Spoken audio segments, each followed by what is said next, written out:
एक आदमी एक पेड़ के नीचे खड़ा जोर जोर से रो रहा था और रस्सी से फंदा बना रहा था। पास ही एक डाल पर बैठे दो कौवे उसे देख रहे थे। उनमें से एक कौवे ने पूछा, ए इंसान, तुम क्यों रो रहे हो? उस आदमी ने आह भरते हुए कहा, मेरे बच्चे कई दिनों से भूखे हैं, मेरे पास उन्हें खिलाने के लिए कुछ भी नहीं है, इसीलिए मैं अपनी जान खत्म करने जा रहा हूं। ये सुनकर दोनों कौवे कुछ देर चुप हो गए। फिर उनमें से एक कौवे ने अपना एक पर तोड़ा। वो पर तुरंत सोने का पर बन गया। कौवे ने वो पर उस आदमी को देते हुए कहा, इसे ले जाओ, इसे बेचकर अपने बच्चों की भूख मिटाओ। जब भी तुम्हें जरूरत पड़े इसी जगह आ जाना, हम तुम्हारी मदद करेंगे। वो आदमी सोने का पर लेकर खुशी खुशी घर लौट आया। उस पर की वजह से उसकी गरीबी धीरे धीरे कम होने लगी। अब जब भी उसे जरूरत पड़ती वो जंगल आता और कौवे उसे एक सोने का पर दे देते। एक दिन उसकी बीवी ने कहा, हम कब तक एक एक पर से गुजारा करते रहेंगे?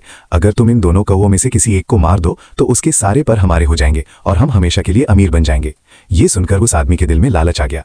अगले दिन वो तीर कमान उठाकर जंगल की तरफ चल पड़ा। जब वो उस पेड़ के पास पहुंचा तो एक कौवा हमेशा की तरह उसकी मदद के लिए अपना पर तोड़ने लगा। उसी समय उस आदमी ने कमान खींची और तीर कौवे की तरफ छोड़ दिया। कौवा तड़पता हुआ जमीन पर गिर पड़ा। वो आदमी दौड़कर उसके पास पहुंचा और जल्दी जल्दी उसके पर तोड़ने लगा। लेकिन ये देखकर वो हैरान रह गया कि वे पर सोने में नहीं बदल रहे थे, वे साधारण, बेकार और बेजान पर ही थे। तभी दूसरे कौवे ने दर्द भरी आवाज में कहा, ए जालिम इंसान, हमने तुम्हें मौत से बचाया, तुम्हारे बच्चों की भूख मिटाई, लेकिन तुमने एहसान का बदला लालच और हिंसा से दिया। जो इंसान थोड़े में संतोष नहीं करता और ज्यादा के लालच में अंधा हो जाता है, वो आखिर में सब कुछ खो देता है। ये कहकर वो कौवा उड़ गया और फिर कभी वापस नहीं आया।